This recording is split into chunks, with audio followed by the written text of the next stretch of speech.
Welcome back to another edition of the Here We Go podcast. I am your host, Trent Ging. Today, we might as well talk about the topic that everybody's going to be talking about all week. Justin Fields versus Russell Wilson. Now, here's why I don't think this should be a conversation. And it really has nothing to do with whether or not I think Russell Wilson could be a good quarterback in this league.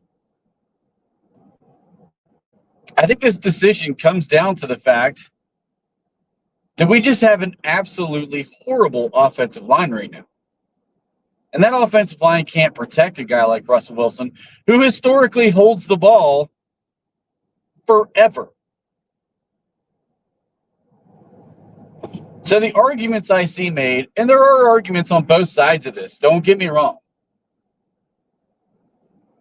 The arguments that I see made are, why don't we see what we have? Well, I'm sorry, but if you don't know what you have, why would you make a change just for the sake of change? You're 4-2. And whether you like the way the offense is playing or not, change for the sake of change isn't always a good thing. I've seen arguments to go to a 2-quarterback system. Well, it doesn't really work in college. And no team has ever truly tried to use that in the NFL outside of maybe the Saints with Taysom Hill. But that's not even really like a quarterback situation. Because Taysom Hill, let's be honest, he's not a quarterback. That's more of the Wildcat offense that Miami started years ago. And the other argument, which is the better of the arguments, to be perfectly honest with you, was look what Russ did last year in Denver. I mean, that should have been your starting point to the argument. Because Russ played fine in Denver. He was right around the middle of the pack in his yardage, but his touchdown to interception ratio is fantastic. And in the red zone, he had a 20-1 touchdown to interception ratio, which is also fantastic. The problem is right now, Justin Fields has 10 touchdowns and 1 interception. And I don't want to hear about, oh, well, he almost threw this one. Or did he almost or did he throw it? Because you can't say he almost did this. Almost does not matter. We almost came back and beat the Colts. But guess what? There's still a loss in the category when you look at the standings. Like, it didn't matter. At the end of the day, the result is the result. And the results are exactly why I think you have to stick with Justin Fields. Now, the Colts game and the Chargers games, I felt like Justin kind of put the team on his back because he was pretty much the entire offense. And he did a great job in both of those games. We've seen him starting to use his legs a little bit more than what he's done in the past. He's designed runs or not designed runs. He's really starting to utilize his legs a bit more. I think he had 53, 55 yards rushing last week.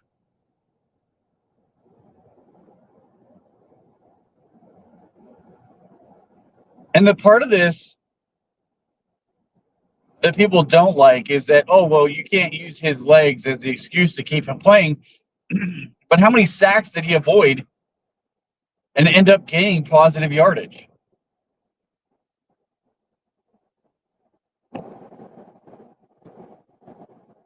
The play where he rolls out to his left away from pressure, it was not a designed rollout. He felt pressure coming immediately, gets outside to his left, and hits Calvin Austin on that crosser. That's a play that ends up being a very positive gain and could have been a 7-yard loss. I don't know if any of you saw the stuff Dan Orlovsky put out on ESPN yesterday. But in a struggling offense, those plays matter. His ability to use his legs to escape pressure, and he is escaping more pressure than he's taking sacks on right now, which I'm so tired of. Oh, well, Justin in Chicago. This isn't Chicago. Okay, I don't care what he did last year or the 2 years prior to that. I care about what he's doing right here, right now in Pittsburgh. Your entire argument for getting him out of this game and starting Russell Wilson can't start with, oh, but in Chicago. Because who fucking cares?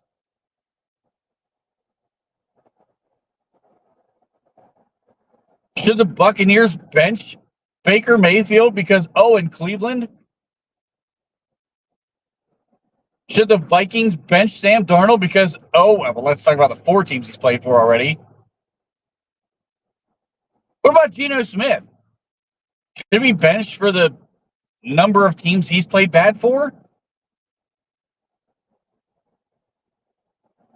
The past doesn't matter. And I keep trying to tell people that. Now, the thing that you can use the past as is a barometer to see if these players are improving. And there are arguments to say, okay, well, Justin still isn't getting through his progressions fast enough.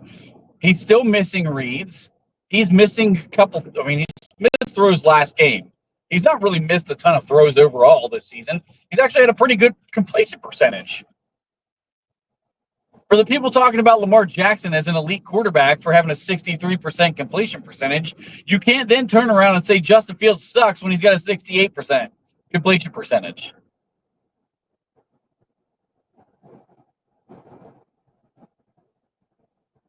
There's no consistency in this argument. Justin has done a couple of things here in Pittsburgh that are totally different than what he was in Chicago. Number one, he took a ton of sacks. He's not taking a ton of sacks here. Outside of the plays where he just is getting hit by the time his back foot plants on the last step of his drop, I don't know what else you can do about that. You're going to take sacks. It's the NFL. The idea that this guy's wildly inaccurate is just absolute stupidity. And as a matter of fact, he's like sixth or I think fifth or I think he's sixth. Sixth in freaking EPA right now. So for those of you who love analytics, he's sixth in the NFL in EPA, which means he's doing more than what he's supposed to be doing right now.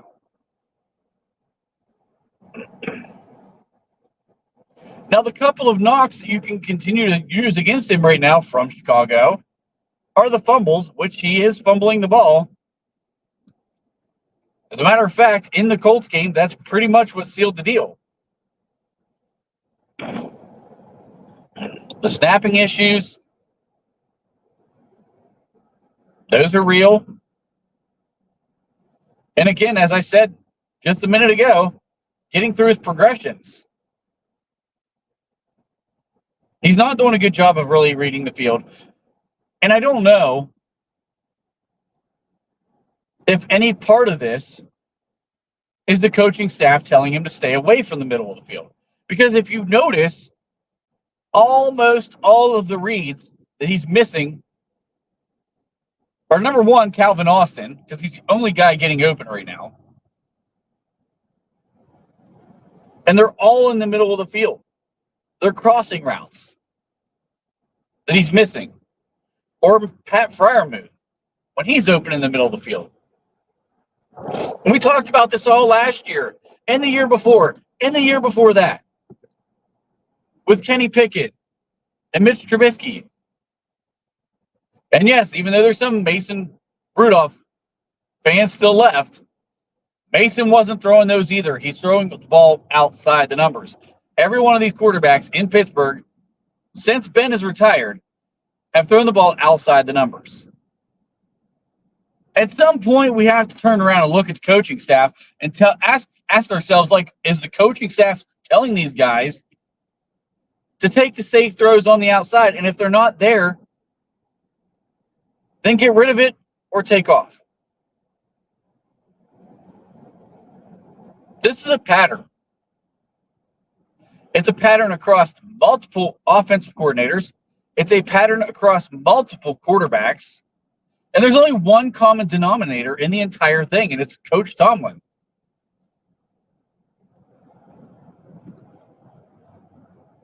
He doesn't have a Hall of Fame quarterback on the roster anymore, so he just flat doesn't trust any of them. And he just thinks that if he controls the ball, controls the clock, and puts that elite defense, which it has not been elite this year, not in the last 3 weeks at least. I mean, they did tighten down quite a bit in the second half. Or I'm sorry, after the opening drive this past game. But let's be honest, the Raiders are just a bad team. He wants to put the game in the hands of a defense. We cannot win football games in the NFL playing that style. By the time you get to the playoffs, you have to be able to make plays, and which means you have to start learning from mistakes during the season to get to that point. We're not doing that right now. We're playing safe to win a record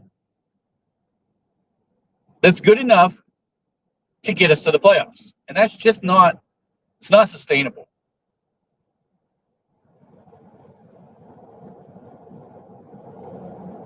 Now, I will say this. Russell Wilson is a better passer than Justin Fields. That's not a secret. If Russell Wilson had a good offensive line, I don't think this is a question. I think Russell Wilson is your quarterback. Even though I really like Justin Fields and I want him to have this opportunity to resurrect his career because, of course, as a Buckeye fan, I've always liked the kid. I always thought he's handled things and all the adversity he's been through the right way. He was a kid who was one of the forefront leaders in trying to get that COVID season to be played. I mean, he loves the game. He's fun to watch. He's an electric player. I mean, you just root for a guy like that, especially if he goes to the college that you root for. Now, I don't think he's answered any questions about being a franchise quarterback. And, of course, Russell Wilson's too old to be a franchise quarterback. But I do think Russell Wilson's the better quarterback today. If we have to win a game throwing the football, he definitely is going to give you the best chance to win the game. The problem is, and this is why I would not start Russell Wilson. Again, he's a 35-year-old quarterback who needs calf warmers to stand on the sideline to keep him warm enough to go in case he needs to go in and play. That's not normal. And I understand Russ trying to give his best version of preparation and being ready and having the next man up mentality in case something were to happen to Justin Fields.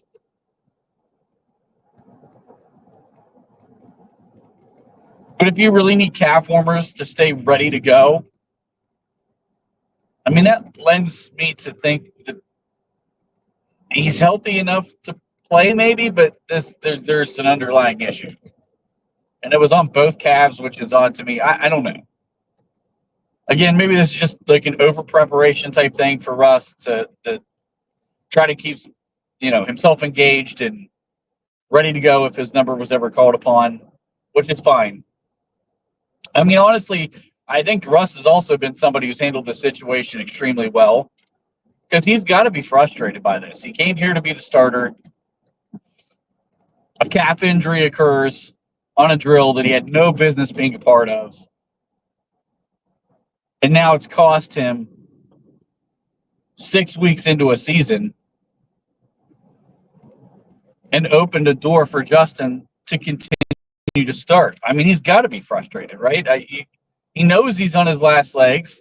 He doesn't have a ton of time left in the NFL. This was an opportunity to show people that the Denver stuff was a fluke and it wasn't on him. And right now that opportunity's slipping away. And I have no doubt Russ is motivated. So I respect the way that Russ has handled this first and foremost. And all of the concerns about leadership to me have been thrown out the window. This dude has been nothing but fantastic for the city of Pittsburgh. He visits the Children's Hospital every single week. Haven't heard a peep out of it in a negative light. Justin's talked openly about how Russ is there helping him through these games and giving him advice and telling him what he sees. And those things have to be invaluable to Justin. So again, that he's a bad teammate aspect, well, that seems to be thrown out the window. So I really, first and foremost, respect what Russell Wilson has done in handling this situation as it is.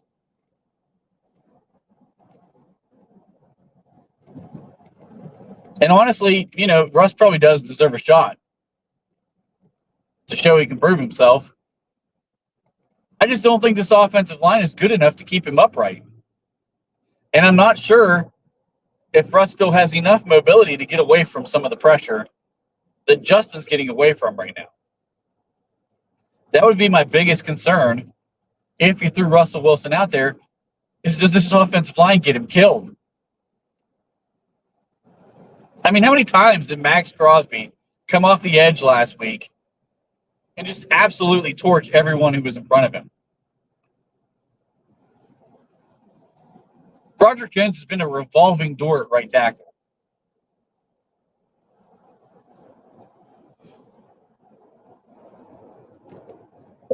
And I feel bad for him because he's a high-round draft pick, very talented guy. He's just right now, he looks like his confidence is completely gone. He's second-guessing everything he does out there, and it's turned into a bad product. And I know he's going to turn it around at some point. Like, he just has the physical tools that are too good to not figure this out and turn it around. It may not be this year, maybe next year. I don't know. But I feel bad for Broderick Jones right now because I think he's having a rough time. But if you're Russell Wilson, I mean, Mason McCormick is not a good pass pro guy. Zach Frazier has actually struggled a little bit in pass pro, although he's not been noticeable. Isaac Seumalo hasn't been great since his return yet. And Dan Moore last week came back down to reality for his second time this season. It's just not a good situation for any quarterback to be in. You have a wide receiver group that can't get open. There's zero separation. We have to have the worst separation rate out of a wide receiver group in the entire NFL. We're really close if we're not. Most of these charts and these graphs that you see come out are consistently on the bottom of the list.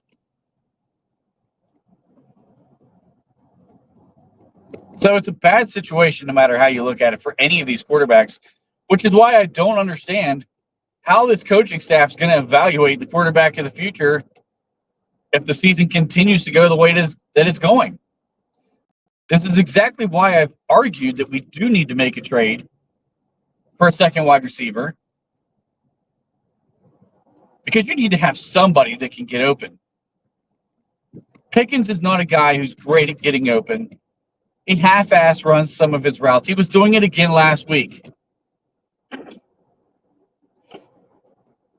I forget where it was at in the game. I think it was in the second quarter. They throw an out route designed for him to be the primary target. He's not running crisp, clean routes, and he's never been known as a route runner.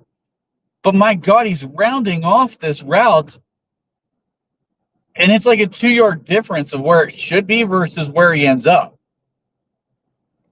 Like, he doesn't plant his foot in the ground and change directions. He kind of rounds that route off, and it makes for a very difficult throw, because these guys on out routes, they need to be able to come back to the ball, but the way he runs them, like, there's no way to do that. So Justin has to try to put that ball up and away and hope George can just go up and get it and get his feet in bounds.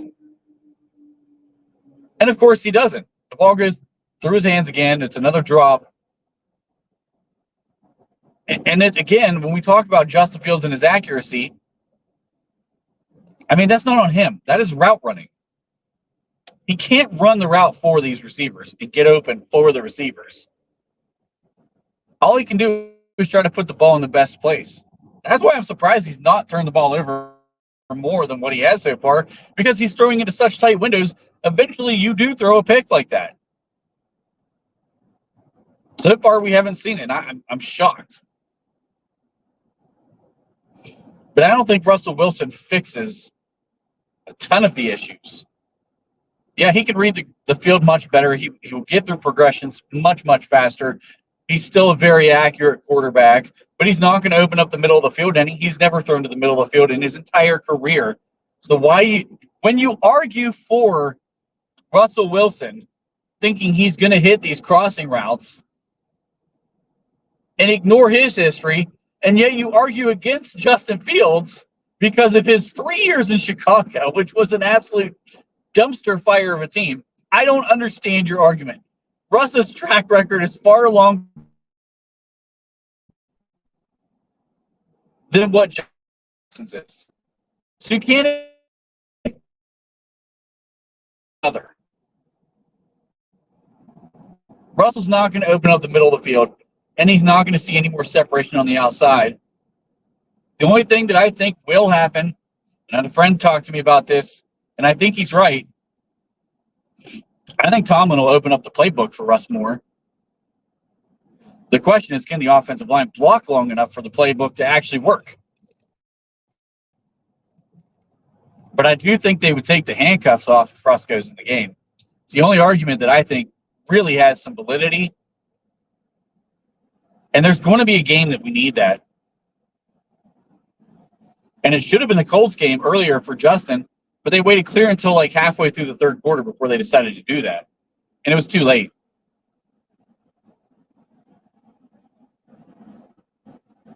But in some playoff game or some regular season game, when you see the Chiefs or the Bills, possibly even the Bengals, because they're going to score, you need something from the passing game, more so than what we've seen so far, and you need to open that playbook up a bit.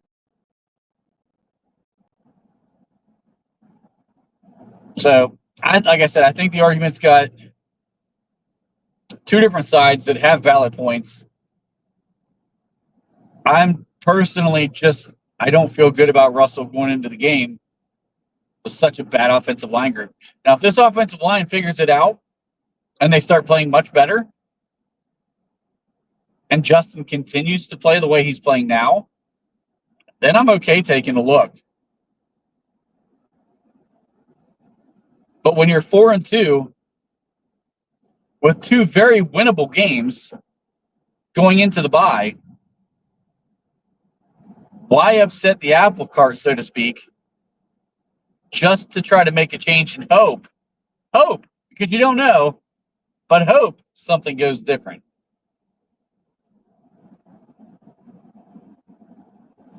Very curious to continue to hear the arguments on this, because it's not going to die down today. It's not going to die down tomorrow. Even when Tomlin announces a starter, it's still going to be a debate probably for the rest of the season. Unless one of these two guys just outright take this job and run away with it. I just don't see that happening. I think we're going to get very similar play the rest of the season, because the offensive line and the wide receiver group just aren't very good. So we'll see. Let me know what you think. Like, share, subscribe. Hit the notification bell so you know when we're going. Hope to talk to y'all or see y'all tomorrow when Colin and I do the live to get into the Jets week. Have a great day.